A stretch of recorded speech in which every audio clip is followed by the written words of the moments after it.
नमस्कार, जनमत की पुकार में आप सभी का स्वागत है। दिल्ली के कोहाट वार्ड से भारतीय जनता पार्टी के योग्य उम्मीदवार साबित हो सकते हैं अजय रवि हंस।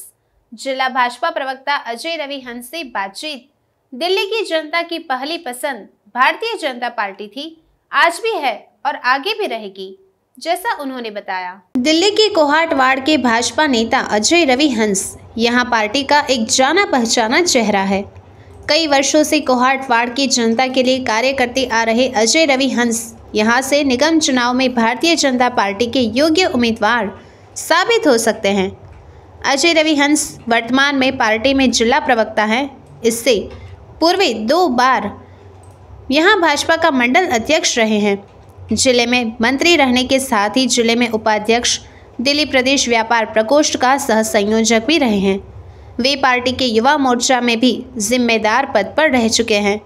सबसे पहले उन्होंने 1994 में भाजपा त्रिनगर मंडल कार्यकारिणी में सदस्य के रूप में भारतीय जनता पार्टी के साथ अपना सफ़र शुरू किया, जो आज भी अनवरत जारी है। उसके बाद 1997 में उन्होंने भारतीय जनता युवा मोर्चा में उपाध्यक्ष के रूप में पहली बार पार्टी में कोई पद प्राप्त किया। इस प्रकार वे काफ़ी समय से कोहाट वार्ड के लोगों के साथ जुड़े रहे, यहाँ के लोगों के सुख दुख में काम आते रहे।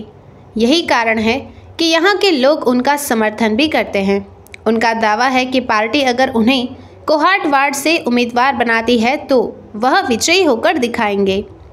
पिछले दिनों जनमत की पुकार के साथ बातचीत में अजय रवि हंस कहते हैं, सच्चाई तो यह है कि कांग्रेस, जो पहले एक बड़ी पार्टी हुआ करती थी, आज समाप्ति की ओर अग्रसर है।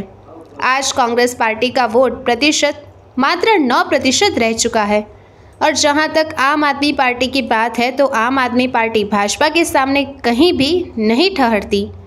भारतीय जनता पार्टी लगातार 3 बार से दिल्ली नगर निगम में जीत हासिल कर रही है, क्योंकि हमारी जनप्रतिनिधि निगम पार्षद दिल्ली की जनता के हित में बेहतरीन कार्य करते रहे हैं। दिल्ली की जनता की पहली पसंद भारतीय जनता पार्टी थी, आज भी है और आगे भी रहेगी। यहाँ देखिए उनका पूरा साक्षात्कार। नमस्कार, आप देख रहे हैं जनमत की पुकार न्यूज और मैं मौजूद हूँ कोहाट वार्ड के। हमारे साथ नेता हैं, जिले में प्रवक्ता हैं और कई संगठनों में कई पदों पर रहे हैं, अजय रवि हंस जी। अजय रवि हंस जी, जनमत की पुकार में आपका स्वागत है। धन्यवाद जायसवाल साहिब। रवि हंस जी, एमसीडी चुनाव की सुगबुगाहट तेज हो गई है, क्या है आपकी पार्टी की तैयारियां? पार्टी की तैयारियां बड़े युद्ध स्तर पे चल रही हैं और हम अन्य जितनी भी पार्टियां हैं 1-2 उनसे बहुत आगे हैं। अभी हमारा जो लेटेस्ट प्रोग्राम चल रहा है कि मेरा बूथ सबसे मजबूत, इस पे हमारी कार्य चल रहा है। उसमें बूथ का जो भी वरिष्ठतम कार्यकर्ता है, अगर वो सक्रिय है तो वो 10 मीटिंग, हर एक 10 मीटिंग वो लेगा, हर एक 10 बंदे जिसमें अनिवार्य रूप से रहें, तो वो हम उनकी पब्लिक की राय ले रही हैं कि क्या होना चाहिए, कैसे होना चाहिए। तो हम घर घर अभी हमारा अभियान चालू है। आप एक पार्टी के प्रमुख चेहरा हैं, आपकी चर्चा भी जगह जगह होती है। पार्टी अगर आपको टिकट देती है तो किस तरीके से मुकाबला होगा, क्योंकि आम आदमी पार्टी बहुत बड़ी पार्टी एक सामने खड़ी है आपके? जायसवाल जी, इसमें कोई अतिशयोक्ति नहीं कि कांग्रेस जो बिल्कुल भी जो एक मेजर पार्टी थी, वो धीरे धीरे दिल्ली में समाप्ति की ओर है। उनका वोट परसेंटेज सिर्फ 8 या 9% आ गया है। लेकिन आप पार्टी की मैं आपको बात बताऊं कि वो कहीं भी भारतीय जनता पार्टी के आगे नहीं ठहरती। हम विगत 3 बार से लगातार कॉरपोरेशन में आ रहे हैं और हमारे पार्षदों ने, हमारे नेताओं ने बहुत अच्छा काम किया है। और आप ये पूछ रहे हैं कि मैं पर्सनली अगर कोहाट मंडल से मेरे को टिकट मिलती है तो किस प्रकार मुकाबला करूंगा, तो जायसवाल जी मैं आपको बता देना चाहता हूं, हमारे वार्ड में 38 बूथ हैं। मैं 2 बार अपने वार्ड का मंडल अध्यक्ष रहा हूं, 1 बार मैं जिले में भारतीय जनता पार्टी में मंत्री रहा हूं, 1 बार मैं जिले में उपाध्यक्ष रहा हूं, सह संयोजक रहा हूं पूरे दिल्ली प्रदेश का व्यापार प्रकोष्ठ का। अब मुझे पार्टी ने जिले में प्रवक्ता की जिम्मेदारी दी है। सबसे पहले मैं 1997 में युवा मोर्चे का उपाध्यक्ष था। उससे पहले 1994 में त्रिनगर मंडल की कार्यकारिणी में मात्र एक सदस्य के रूप में मैंने अपना राजनीतिक जीवन का पदार्पण किया, और अब मैं आर्य समाज त्रिनगर का प्रधान भी हूँ। विभिन्न संस्थाओं का मैं सदस्य हूँ, किसी का ट्रस्टी हूँ। तो बहुत ही मेरे संपर्क हैं पूरे वार्ड में, लोगों के सुख दुख में काम आता रहा हूँ, और एक विज़न है कि कैसे काम कराया जाए, कैसे लोगों से बात की जाए, कैसे लोगों को संतोष किया जाए। मैं आपसे बड़ा बोल तो नहीं बोलता, अगर पार्टी ने मुझे मौका दिया तो रिकॉर्ड मतों से मैं आपको अपनी जीत सुनिश्चित कहूँगा कि मैं करूँगा। और मैं इतने सालों से जो पार्टी में लगा हुआ हूँ, अगर पार्टी मौका देती है तो मैं बहुत अच्छे मार्जिन से ये जीत उनको जीत कर दिखाऊँगा। आम आदमी पार्टी के नेता लगातार एमसीडी पर भ्रष्टाचार के आरोप लगाते रहे हैं, उनको क्या जवाब देंगे? जायसवाल जी, भ्रष्टाचार के आरोप, 13,000 करोड़ रुपए उन्होंने एमसीडी का दबा रखा है, पैसे वो दे नहीं रहे हैं, और ये अनर्गल जो प्रचार प्रसार वो कर रहे हैं, वो बिल्कुल भी इस बातों में दम नहीं है, बिल्कुल भी ये कोरी बातें हैं। अब हमारे कोहाट वार्ड का ही देखो, तीनों कूड़ेदानों में ऑटोमेटिक मशीनें लगी हैं कूड़ा कलेक्ट करने की। शकूरपुर में एक पार्क होता था के ब्लॉक में, उसको निरा उसमें गंद रहता था, उसको बड़ा हमने अच्छे से बना दिया है। अब लोगों को ये नहीं पता है कि कौन सा काम एमसीडी का है और कौन सा काम हमारे एमएलए साहब का है। अब एमएलए साहब तो नज़र आते नहीं हमारे एरिया में। आज भी मैं एक मीटिंग में था, मैं किसी कॉलोनी में था, तो उनका बड़ा दर्द था कि वो एमएलए साहब के पास गए, उन्होंने कहा तुमने मुझे कोई वोट दिया था मैं जो तुम्हारे काम आऊँ। तो ये कहना बिल्कुल भी गलत बात है, बल्कि जो लोगों ने आपको वोट नहीं दिया उनके आप काम को सीरियसली लें, ज़्यादा कराएं, उन्हें अपना बनाएं। ये कहना कहाँ तक उचित है कि किसी बूथ पे अगर आपके क्षेत्र में आता है, उन्होंने अगर आपको वोट परसेंटेज कुछ कम दिया है, तो आप उस बूथ का काम नहीं कराएंगे, उस कॉलोनी को आप क्या उनको अछूत बना देंगे? मैं इस बात की कड़ी भर्त्सना करता हूँ। और भाई जितेंद्र सिंह तोमर जब से एमएलए, उनकी श्रीमती जी एमएलए बनी हैं, आप किसी से भी, मेरे से नहीं, आप किसी से भी पूछ लीजिए कि क्या आपने उनकी शक्ल जीतने के बाद देखी है कहीं? तो विहन जी, उन्होंने चुनाव प्रचार के दौरान ही कहा था कि मैडम विधानसभा संभालेंगी और वो क्षेत्र संभालेंगे। जायसवाल जी, मैं आपसे ये बहुत आग्रह पूर्वक आपसे मैं निवेदन करना चाहूँगा कि जनप्रतिनिधि का होना भी बहुत ज़रूरी है, लेकिन अगर आप ये कहते हैं कि जितेंद्र सिंह तोमर जी भी कितनी बार नजर आए हैं इलाके में, सुख दुख में, इलाके के उसमें कहाँ तक नजर आए हैं? अब हमारे इलाके में ठेका खुल गया, 100 मीटर पे मंदिर है, हमने बार बार आग्रह किया कि जितेंद्र जी आप हमारे साथ रहें, हमारे मंच पे आएँ। ये साझा मंच है, किसी पार्टी का मंच नहीं है। हाँ जी। उसमें सभी के प्रतिनिधि थे, मंदिर के भी थे, उसमें आर्य समाज मंदिर के भी थे, गुरुद्वारे के प्रतिनिधि भी थे, वो हमारे साथ आके खड़े नहीं हुए। तो एक घर को शराब का, एक केजरीवाल जी ने घर शराब पहुंचा दी, होम डिलीवरियां चालू करवाने के चक्कर में है, पिंक ठेके में लेडीज को 30% डिस्काउंट देने के चक्कर में है। ये क्या नीतियां हैं? ये लेडीज को आप कह रहे हैं कि इनडायरेक्टली आप आइए और शराब पीजिए। ये आज हमारी बहू बहन बेटी का निकलना भारी है। अब कोहाट वार्ड में गुगर्स जो था, कोहाट जो है अपना स्टेशन, उसके नीचे ठेका इन्होंने खोल दिया। वो कोहाट के 3 बूथों की एंट्री वहीं से है। अब हमारी बहू बेटी वहाँ से शाम को या निकलती है तो वहाँ कुछ टाइम के बाद ये आपके अंडे की रेडियाँ लग जाएंगी, उनका निकलना दुर्भर है। मैं उस दिन गया, 200-300 जिसमें से अधिकांशतः महिलाएं थी। इस बात का जबरदस्त विरोध है पूरी दिल्ली में कि कल हमारे आदरणीय आदेश गुप्ता जी ने, अध्यक्ष जी ने, एक ठेका सील भी किया है मोती नगर में। तो ये शराब नीति को बढ़ावा देना। अब कहीं तो शराब बंद है, जैसे गुजरात में, बिहार में, तो वह क्या सरकारें नहीं चल रही? वहाँ काम नहीं हो रहे? वो कहते हैं कि पहले लोग कच्ची शराब पीते थे, घटिया वाला माल मिलता था, अब बढ़िया माल मिलेगा। ये आपने अच्छा जोक मारा। आपने विगत, आप भी पत्रकारिता में, मैं आपको भी देख रहा हूँ 15-20 साल से, तो मैं स्वयं देख रहा हूँ। आपने कहीं सुना दिल्ली में कि कच्ची शराब से कोई मौत हुई है? ये ढकोलसा है, ये बिल्कुल भी उनकी बेकार की नीति है। 3 माफियाओं के हाथ में पूरा शराब तंत्र दे दिया है। 2% 2.5% कमीशन को 12% कर दिया है।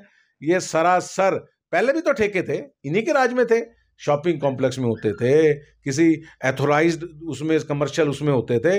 अब तो इन्होंने जनता फ्लैट्स में ठेके खोल दिए हैं।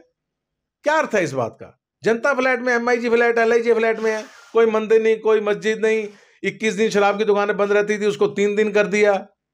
अरे कितनी भूख है तुम्हारे को, कितनी सेल चाहिए? 3 दिन बताओ। हमारे होली पे, हमारे जो दिवाली के पर्व हैं, उस पर तुम शराब के ठेके खोल रहे हो। क्या इस बात का मतलब है? लोगों को से नहीं रहा गया? सालों साल से, जब से देश आजाद हुआ है, ये 21-22 दिन शराब की दुकानें बंद रहती थी, उसको चेंज करना कहाँ का इंसाफ है? आज आप किसी भी श्रेणी में देख लीजिए, आप केजरीवाल जी से या जितेंद्र सिंह तोमर जी से पूछिए, क्या दिल्ली में कोई एक भी कॉलेज खुला, एक भी कोई स्कूल खुला, एक भी कोई पुल बना? बुरा हाल है सड़कों का, बुरा हाल है ड्रेनेज सिस्टम का। तो भाई साहब, अगर आपने 65,000 करोड़ रुपए दिल्ली का बजट है आज के टाइम में जायसवाल जी, 65,000 करोड़ रुपए, आप 50,000 रुपए किसी चीज पे खर्च करते हैं योजना पे, और 3 करोड़ 2.5 करोड़ रुपए उसकी एडवर्टीजमेंट पे खर्च कर देते हैं। तो हमारा खून पसीने का, हमारा टैक्स का पैसा आप बेवजह अपने एडवर्टाइजमेंट में बर्बाद कर रहे हैं। अब जगह जगह आपने बोर्ड लगा दिए मास्क सही से पहने। अरे हमें नहीं पता, आम जन को नहीं पता मास्क कहने पे कैसे पहना जाता है। तो मैं इस बात की कड़ी भर्त्सना करता हूं, जो पैसा विकास कार्यों में, पुलों में, स्कूलों में, उन्होंने कहा था जी वाईफाई फ्री दे देंगे, हर एक जगह वाईफाई फ्री होगा। कहाँ वाईफाई फ्री? अब दिल्ली का एक स्थान बता दीजिए जहां वाईफाई फ्री हो। बिजली पानी के तो लोग मजे ले रहे हैं भाई साहब। देखो जी, बिजली पानी के मजे जहां ले रहे हैं वहां ले रहे हैं, लेकिन मैं ऑफिस कमर्शियल हूं, मैं आपको अपना भी बिजली का बिल दिखाता हूं। मैं 17-18 रुपए यूनिट का बिजली का बिल दे रहा हूं। अजय, मैं आपको बिजली का बिल दिखाता हूं, स्वयं का अपना 17-18 रुपए यूनिट का बिल दे रहा हूं भाई साहब। और पानी आप कहते हो फ्री है। अरे पानी फ्री है, पानी की गुणवत्ता तो देखो। आज बिना आरओ के आप शकूर बस्ती में चले जाओ, कहीं भी चले, बिना आरओ के, आपके घर में भी आरओ है ना, आप बिना आरओ के पानी पी सकते हैं। ऐसे पानी का फ्री का फायदा क्या, जो गंदा पानी है, जो लोगों को बीमार करे। हाँ जी, दिल्ली सरकार, पूरी कैबिनेट, सारे पार्षद, सारे विधायक गोवा, पंजाब, उत्तराखंड में चुनाव प्रचार करते हैं और दिल्ली की मॉडल दिखा रहे हैं, और आप ऐसी बातें करते हैं। जो वास्तविक रूप से परिचित हैं दिल्ली की, हमारे को भी गोवा से मेरे भी लिंक हैं, हमारे भी पंजाब से लिंक हैं, तो वो फ़ोन करते हैं भाई दिल्ली का क्या हाल है। मैं कहता हूँ एक बात, जो पंजाब में तो तुम घोषणा करते हो जी हम 6,000 रुपये या 1,500 रुपये देंगे, जहाँ आपका शासन है वहाँ तो आप लागू करिए। जहाँ आपका 7 साल से शासन है वहाँ तो आपने लागू नहीं किया, आप दूसरे प्रदेश में जाके उसकी घोषणा कर रहे हैं। तो दिल्ली का विकास मॉडल लोग भली भांति, पंजाब के भी, यूपी के भी, गोवा में इनको नकार दिया गया, पिछली बारी पंजाब को नकार दिया गया। पंजाब में ऐसे आदमी को तो अध्यक्ष बना रहे हैं जो दिन में शराब पी के लुढ़कता पुढ़कता रहता है। तुम्हारे को और कोई अध्यक्ष नहीं मिला था। और केजरीवाल जी कह रहे हैं ये महान घोषणा करी इन्होंने महान कार्य किया। अरे क्या किया? इन्होंने शराब छोड़ने की घोषणा करी। अरे लानत है, मैं कहता हूं, जो एक ऐसा आदमी, जिसकी आपके पास भी 50 वीडियो होंगी, जो दिन में शराब पी के लुढ़कता पुढ़कता है। इनको कोई आदमी ना, ये दिल्ली को नशा मुक्त कर रहे हैं, ये पंजाब में दावा करते हैं हम नशा मुक्त करेंगे। अरे ऐसे आदमी को तुम अध्यक्ष बना रहे हो जो दिन में शराब पीता है। वो नशा मुक्ति करेगा या वो 2 लोगों को प्रोत्साहित करेगा कि दिन में तुम भी पियो, तुम भी किसी पार्टी के अध्यक्ष बन जाओगे। अच्छा रवियान जी, आखिरी सवाल। जितेंद्र सिंह तोमर हर मन से बोलते हैं एमसीडी में भाजपा का सुपड़ा साफ कर देंगे, त्रिनगर विधानसभा के 4 वार्डों में सुपड़ा साफ। जितेंद्र सिंह तोमर जी से बड़े मेरे अच्छे संबंध रहे हैं। जितेंद्र सिंह तोमर जी से मैं पूछना चाहूँगा कि एमएलए के वार्ड में क्यों नहीं कर पाए वो सुपड़ा साफ, जहां वो खुद से खड़े हुए थे। और उनसे, उनकी डिग्री के बारे में अभी भी उसमें संशय है कि उनकी डिग्री की क्या योग्यता है। उनसे आप ये जब भी इंटरव्यू करें उनसे सवाल पूछें कि भाई वो क्या रहा उस केस का। और जिस प्रकार से जितेंद्र सिंह तोमर भेदभावपूर्ण ढंग से वार्ड को चूज एंड पिक करके काम कर रहे हैं, मैं बहुत ज़्यादा इस बात की कड़ी भर्त्सना करता हूं। आप पूरे क्षेत्र का प्रतिनिधित्व करते हैं, तो आपको अपने 4 वार्डों को समान रूप से एक ही आंख से देखना पड़ेगा और सभी में आपको विकास के कार्य कराने पड़ेंगे। मेरा उनसे आग्रह है, बड़ा बोल मैं नहीं बोलता, लेकिन 4 में से हम चारों वार्ड इस बार बीजेपी में हम जीत के दिखाएंगे। आप भी यहीं हैं और हम भी यहीं हैं। पक्का भाई साहब, अगर आपको पार्टी टिकट देती है तो सीट निकाल कर देंगे? जायसवाल जी, मैं बड़े विनम्र भाव से ये कहना चाहूँगा कि पार्टी जिसको भी चयनित करती है हम उसके पीछे हैं। पार्टी जिसको उपयुक्त उम्मीदवार बनाएगी हम उसके साथ हैं। लेकिन पार्टी अगर मुझे मौका देती है तो मैं आप प्रत्यक्ष रूप से आपको दावा करके दिखाता हूँ, ये सीट सबसे ज़्यादा मार्जिन वाली सीट दिल्ली में जीत वाली होगी। ये मेरा आपको वायदा है। आज पार्टी के अलावा व्यक्तिगत किस तरीके से मुकाबला करेंगे? भाई भगवान की दया है, पार्टी के अलावा और बहुत सारे चुनाव का एक्सपीरियंस है मुझे।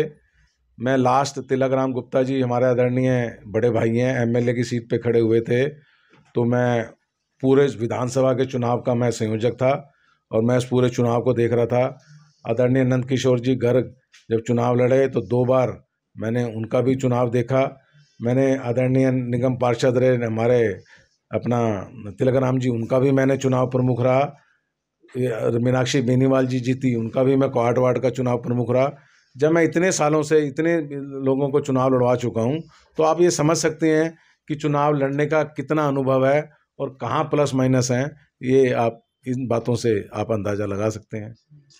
तो हमारे साथ बात कर रहे थे कोहाट वार्ड से प्रबल दावेदार अजय रवि हंस। मिलते हैं किसी और खबरों के साथ। नमस्कार। अगर आपने हमारा अभी तक चैनल सब्सक्राइब नहीं किया है तो कृपया चैनल सब्सक्राइब कर लें, लाइक करें, शेयर करें, कमेंट करें। तो मिलते हैं फिर किसी और खबरों के साथ। नमस्कार।